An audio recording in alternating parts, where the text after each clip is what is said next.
할렐루야. 여러분의 성경 개인 가정교사 마다가스카르의 노록서 선교사입니다. 오늘은 365일 성경 통독의 17일째 되는 날로서 출애굽기 4장에서 7장 4장에 걸친 말씀을 함께 묵상하겠습니다.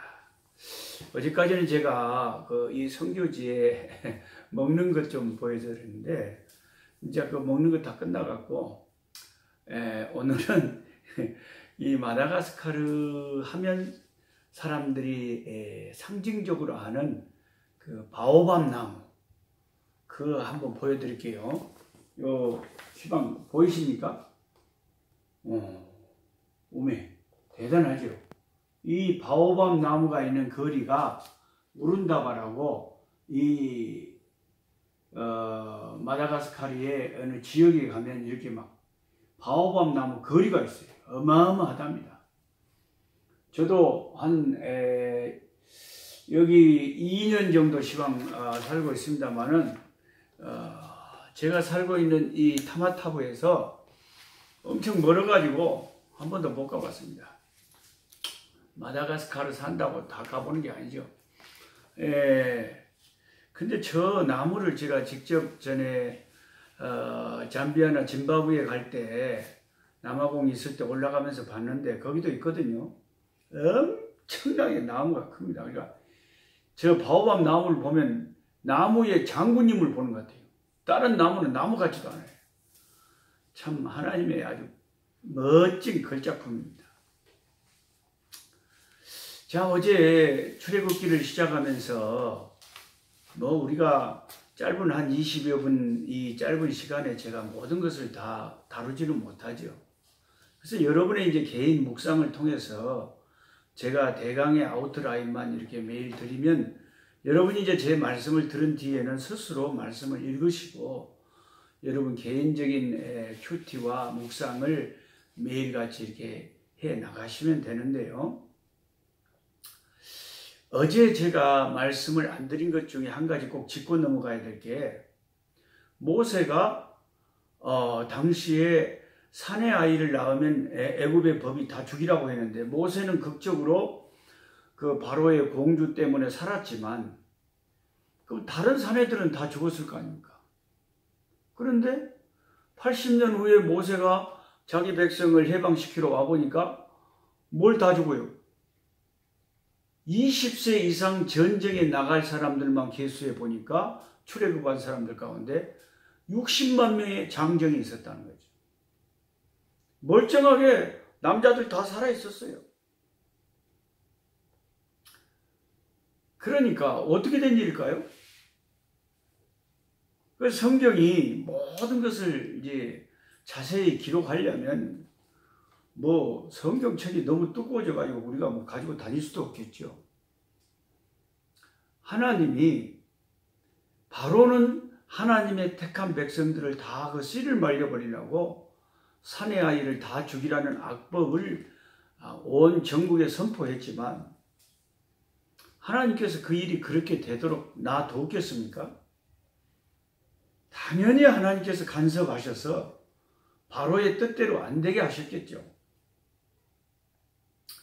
예를 들어서 신하들이 건의하기를 왕이시여 만약에 그러다가 그 남자들 다 죽여버리면 여자들 데리고는 이 국고성 다 쌓지 못합니다.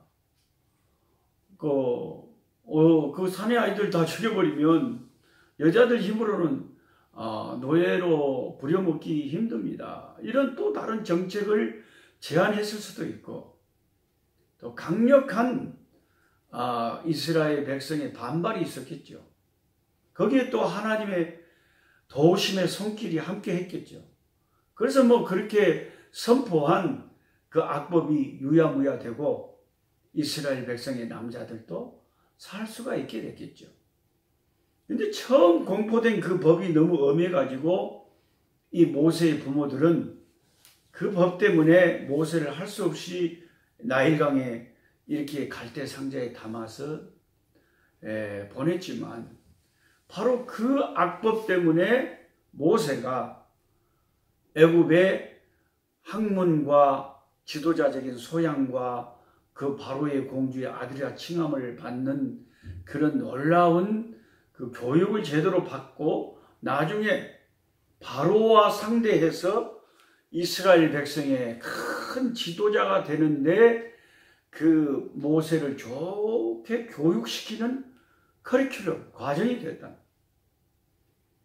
그러니까 하나님은 세상에서 일어나는 그 모든 것을 다 뒤에서 보시면서 섭리하셔서 마귀 뜻대로 되게 하지 않고 하나님께서 간섭하시고 역사하시고 자기 백성은 끝끝내 보호하신다는 것을 알 수가 있습니다. 교회 역사도 마찬가지죠. 수없이 마귀는 교회를 죽이려고 예수님을 십자가에 못 박은 이후로 마귀는 이제 그들이 무저갱에 던져지는 그 최후의 심판날까지 끊임없이 하나님의 백성들과 교회를 핍박하지만 하나님이 지금까지 그 숱한 위기 가운데서도 하나님의 교회를 지키시고 주님의 교회가 온 세상에 주의 이름이 전파되게 하시고 교회가 세워지게 하시는 그런 역사를 우리가 목도하고 있지 않습니까? 하나님이 살아계시니 우리들은 염려 없습니다. 자, 이제 출애굽기 4장에 가보니까 잊혀진 존재였던 80살 된 이 시골 할아버지, 양치는 이 할아버지에게 사람도 잊어버렸고 다 세상도 잊어버렸는데 하나님만큼은 이 모세를 잊지 않고 있었습니다. 때가 되면 모세를 쓰시려고 마침내 하나님의 때가 이름에 하나님이 모세를 이제 호렙산 떨기나무 불꽃 가운데서 부르셔서 모세에게 이스라엘 백성을 애굽에서 건져내라고 하는 놀라운 사명을 맡기셨습니다. 모세가 하나님, 제가 무슨 힘이 있다고? 아이고, 그 백성들이 제가 힘 있을 때 하려고 자기들을 위해서 일하려고 해도 저를 거절했는데 아이고, 말도 안 되는 소리입니다. 그렇게 모세가 수없이 사양을 합니다. 하나님은 세 가지 이적을 모세에게 보여주면서 모세를 설득하기 시작합니다. 모세 손에 그 양치는 지팡이를 잡고 있었는데 그 지팡이를 던져봐라. 그 지팡이를 던져보니까 뱀이 되어버렸어요. 그래서 그 뱀을 다시 잡으라. 그러니까 뱀의 꼬리 잡았더니 뱀이 다시 지팡이가 됐다. 원래 그 뱀 잡는 전문가들 말 들어보면요, 뱀의 꼬리를 잡으면 안 된대요. 뱀의 꼬리를 잡으면 뱀이 그냥 칵 물어볼 거 아닙니까? 위험하죠. 당연히 뱀의 말하자면 그 머리나 어디 그 거구 뒤에 목덜미나 거기를 사정없이 잡아야지 뭐 꼴랑지를 잡는답니까? 위험하게. 근데 하나님께서 그 모세에게 뱀이 되게 하시고 모세가 뱀의 꼬리를 잡았더니 다시 지팡이가 되겠다. 이것은 하나님의 능력을 보여주는 거예요. 뱀은 마귀를 상징하고 사탄을 상징하고 그 애굽의 권세를 상징한다고 할 수 있는데, 자, 모세 네가 가서 하나님의 능력으로 사탄의 권세를 깨트리고 이 애굽의 권세를 깨트리고 내 백성을 이끌 것이라고 하는 그 확증을, 그 능력을 하나님이 보여주시는 거죠. 그리고 또 주저하는 모세에게 하나님께서 두 번째 이적을 보여주는데, 모세야, 네 손을 품에 한번 넣어봐라. 품에 떡 넣어. 그리고 봤더니 손이 이 나병이 확 들어있는 거야. 하얗게 눈에 거지. 그전에 나병은 그 당시에는 오늘날의 암처럼 고치지 못할 무서운 병으로 백성들과 함께 살지 못할 병으로 그랬는데, 이제 모세가 서스라치게 놀랐을 거 아닙니까? 그때 하나님이 다시 네 손을 품에 넣어봐라. 그 다시 품에 넣었다가 다시 딱 손을 폈더니 하나님께서 깜짝같이 정상으로 만들어버렸다. 보십시오. 그런 불가능해 보이는 그 무서운 질병도 리폼에 갔다가 다시 하나님의 말씀대로 하니까 다 있었다가 없어지지 않느냐. 너는 지금 네가 이스라엘 백성을 애굽에서 구원할 수 없다고 생각하지만 하나님은 불가능한 일도 하나님이 하시면 가능해. 하나님께 능치 못할 일이 있겠느냐 하시면서 하나님께서 그런 놀라운 이적을 모세에게 지금 체험시켜 주고 있습니다. 그리고는 세 번째 이적이 나일강에 물을 떠서 땅에 부어봐라 그러니까 물을 부었더니 그 물이 피가 됐다. 그것은 뭘 상징하냐면 그 이집트인이 거의 그 신으로 종교의식을 행하는 그 나일강 애굽의 젖줄을 하나님의 능력으로 다 파괴할 수 있다는 겁니다. 그러니까 하나님이 이 세 가지 이적을 보여주면서 모세를 이제 설득시켜서 애굽으로 지도자로 그 놀라운 지도자로 보내는 겁니다. 이제 모세는 수없이 나는 입이 뻣뻣하고 둔하고 나는 참 능력도 없고 또 그렇다고 해서 이스라엘 백성이 나를 하나님 보내셨다고 믿지도 않을 것입니다. 여러 번 하나님 앞에 못 가겠다고 이렇게 사형을 했지만 하나님은 꼭 모세를 보내고 싶었던 거 봐요. 11절에 모세가 나는 본래 말에 능치 못하고 입이 뻣뻣하다 이렇게 하나님한테 못하겠다 그러잖아요.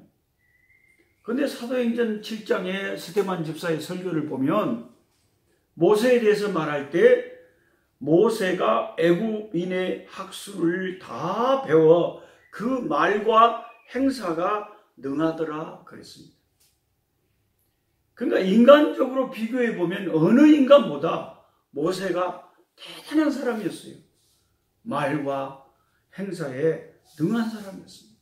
유능한 사람이었습니다. 그런데 하나님 앞에 서서 그 큰 사명을 생각해 보니까 모세가 도저히 자신이 없는 거예요. 모세는 나이가 들면서 많이 겸손해지고 자기 자신이 얼마나 약한 자인 것을 알게 되었던 것 같습니다. 할 수 없다고 하는 사람을 할 수 있게 만드신 분이 하나님이시죠. 그래서 고린도전서 1장에 우리를 부르심을 보라. 다 우리가 약하고 가난하고 무식하고 다 능한 자가 없지만은 하나님 우리 같이 못난 자들을 통해서 유능한 자들을 부끄럽게 하신다고 사도 바울은 말했지 않습니까? 이제 모세는 이런 하나님의 간절한 설득을 받고 하나님이 정 그러신다면 뭐 할 수 없죠 하고 모세가 드디어 하나님이 주신 능력의 지팡이를 손에 잡고 장인에게 작별 인사를 하고 두 아들 게르손과 엘리에셀 그리고 자기 아내 시보라와 함께 드디어 애굽을 향해 그 장대한 걸음을 옮깁니다. 그런데 참 희귀한 사건이 출애굽기 4장을 이제 후반절에 일어나죠. 갑자기 하나님이 가는 길에 모세를 24절 이하에 보면 죽이려고 한 겁니다. 모세가 아마 가는 그 애굽으로 그 큰 사명을 갖고 가는 길에 중병이 든 것 같아요. 땀에 식은땀이 가득하고 이제 숨을 껄떡이면서 하하 이제 죽어가는데 이 부인이 보니까 곧 숨 넘어가겠어요. 갑자기 무슨 병인지 모르겠어요. 너무 아프면 이제 갑자기 숨이 넘어가려고 하는데 그때에 이 부인 시보라에게 깨달음이 왔습니다. 이 시보라는 유대인이 아니고 히브리인이 아니기 때문에 아마 두 아들 중에 한 아들에게 8일 만에 할례를 행하라고 하는 그 창세기 17장에 할례를 행치 아니하면 내가 반드시 내 백성에서 끊어버리라고 하는 그 하나님의 언약의 말씀을 히브리인이 아니었기 때문에 그 부인은 이제 쉽게 생각을 했던 것 같아요. 그 자세히 기록은 안 되어 있지만 아마도 남편이 그 두 아들에게 할례를 하려고 했을 때 아마 한 아들에게는 할례를 행치 않은 것 같아요. 그런지 갑자기 십보라가 남편이 죽어가니까, 새파랗게 죽어가니까 별별 생각이 다 들면서 그때 문득 불현듯 생각이 든 게, 하나님께서 이 아들 한 명에게 할례를 베풀지 않은 것 때문에 우리 남편을 죽이려고 하는 거구나.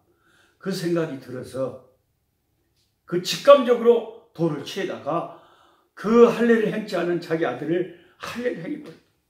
그자서 피를 흘리고 그 표피를 자기 남편의 발에 갖다가 그 피 묻은 것을 묻혀놨습니다.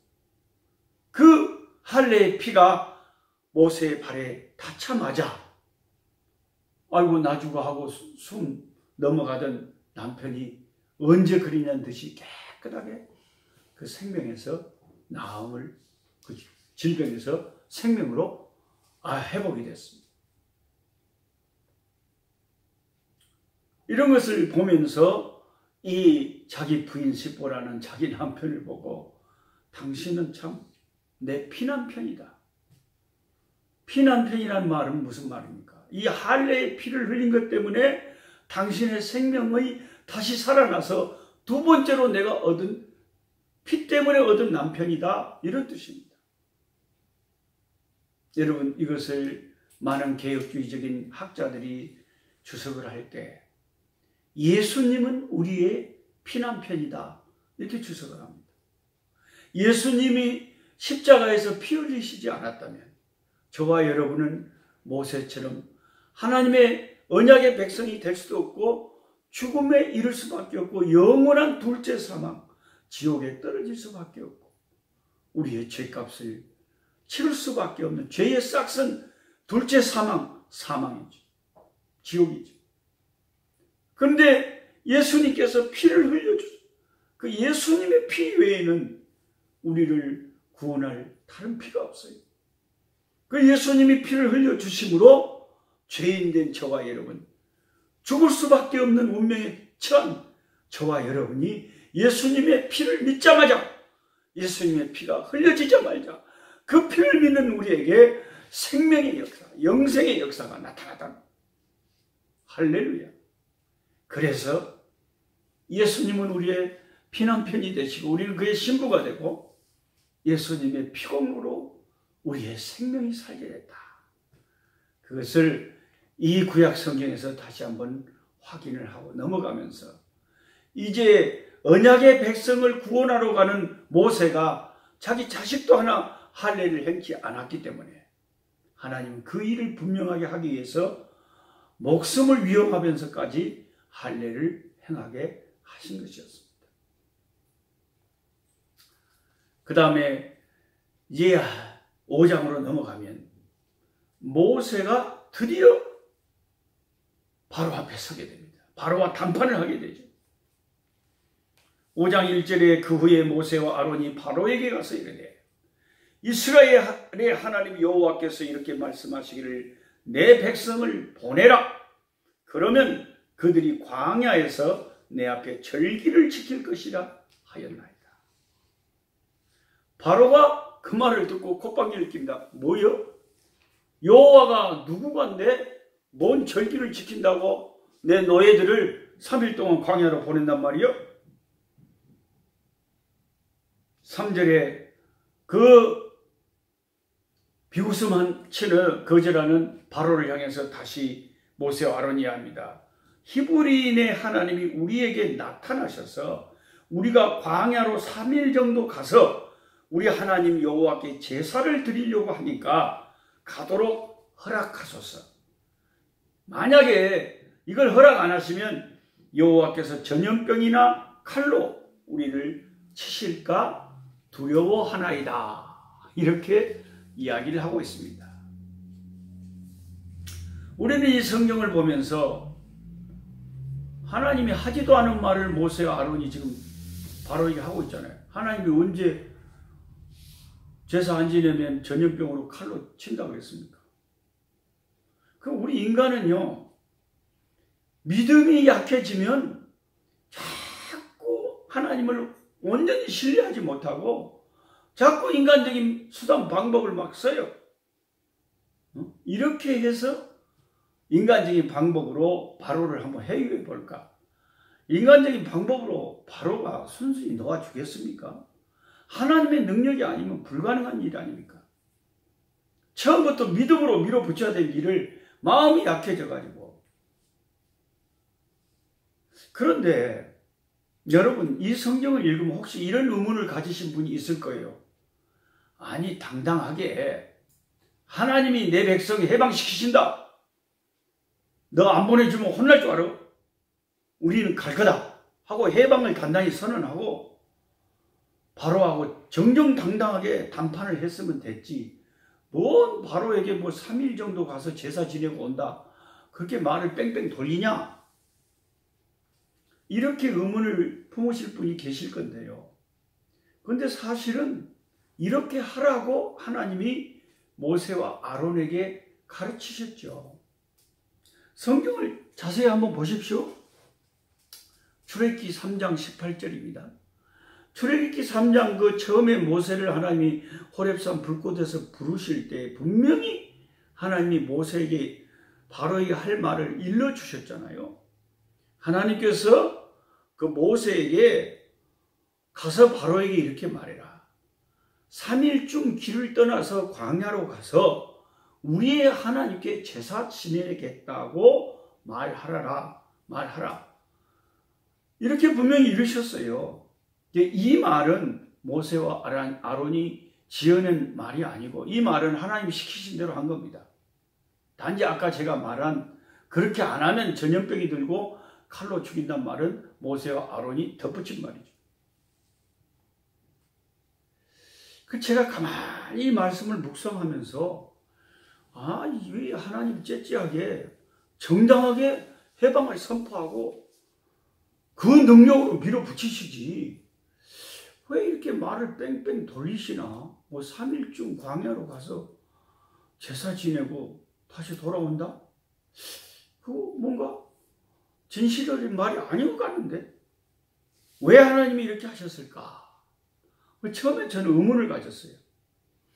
우리 참 한계가 있는 우리 인간은요, 때로는 하나님이 하시는 일이 이해가 안 될 때가 있습니다. 그런데 가만히 깊이 생각해 보니까요, 하나님이 이런 깨달음을 주세요. 저에게, 내 종아, 잘 생각해 봐라. 네가 얼른 생각하니까 그게 이해가 안 되지. 당대의 애굽은 가장 세계에서 강한 군사력을 보유한 강한 민족이었다. 그리고 400년 이상을 이스라엘 백성이 노예 생활하면서 단 한 번도 이 애국과 전면전을 치르면서 싸워서 자유를 쟁취할 생각을 해본 적이 없다. 왜? 그만큼 국력의 차이가 났고, 만약에 그렇게 하려고 하다가 수많은 그 어린아이들, 그 노인들 다 죽인다. 만약에 전면전을 선포하면 얼마나 많은 이스라엘 백성이 다치겠느냐. 그래서 하나님이 다 지혜롭게 생각이 계셔서 처음에 이렇게 운을 떼서 바로에게 이야기해보고, 그런데 그 3일간 가서 제사 지내겠다고 하는데도 불구하고 바로가 방방 뜨면서 뭔 소리요? 그러면서 더 많은 탄압을 가했잖아요. 그런데 당장에 떠나겠다고 선포해버렸으면 어떻게 될 겁니까? 당장에 군사들을 풀어서 이건 선전포고다 하면서 당장에 죽였을 거 아닙니까? 그러면 이스라엘 백성의 생명이 위험하죠. 그러니까 우리 인간들의 생각과 하나님의 생각은 다릅니다. 하나님은 주도 면밀하시고 우리를 구원하시되 온전하고 확실하고 완벽하게 우리를 구원하시는 거죠. 하나님이 하시는 방법이 옳아요. 때로 우리가 하나님을 섬기다가 하나님 왜 이러시지? 하실 때가 있지만은, 그러나 하나님이 하시는 방법이 가장 최선이에요. 그래서 결국은 하나님의 방법대로 해가지고 나중에 애굽을 10번의 재앙을 내리게 하시면서 많은 재산을 이끌고 한 명도 다치지 않고 온전하게 빠져나왔잖아요. 하나님의 방법이 최선이죠. 그리고 이제 6장 이제 출애굽 6장에 가면 모세에게 이제 거듭 하나님이 힘을 주시는데, 왜냐하면 이제 너무 더 탄압을 가하니까 보내준다고 말은 안 하고 백성도 낙심하고, 백성들이 이제 모세 말을 더 이상 듣지도 않고 모세도 낙심을 해가지고 하나님이 자꾸 가서 바로에게 또 말하라고 하는데 모세가 안 간다 그럽니다. 하나님, 백성도 내 말 안 듣는데 바로가 또 말 듣겠습니까? 그런데 하나님이 계속 모세를 설득해서 걱정하지 마라, 내가 역사한다, 지팡이를 들고 가라. 그래가지고 이제 드디어 7장에 모세가 지팡이를 들고 이제 가서 정면으로 맞닥뜨려서 그 지팡이의 능력을 발휘해서 10재앙 중에 첫 번째 재앙인 나일강을 피로 물드는 그 재앙이 이집트에 내리게 합니다. 나일강은요, 애굽인들이 신처럼 받드는 그런 강입니다. 그 강을 다 피로 물들어 버렸으니 하나님의 능력으로 애굽을 제압하기 시작한 거죠. 애굽인들이 이제 신처럼 받드는 것들을 하나님은 10가지 재앙을 통해서 하나하나 다 부숴버리시고 하나님의 능력을 나타낸 것입니다. 자, 오늘은 시간이 많이 지났으니까 출애굽기 7장까지 여러분 읽으시고 하나님 말씀을 묵상하는데, 오늘은 여기까지 하시고 내일 또 출애굽기 8장 이하의 말씀을 가지고 뵙겠습니다. 감사합니다. 약한 자 힘주시고 강한 자 바르게 주한 자 정택함이 주님의 뜻이라. 해 아래 압박 있는 곳 주 거기 계셔서 그 팔로 막아 주시오.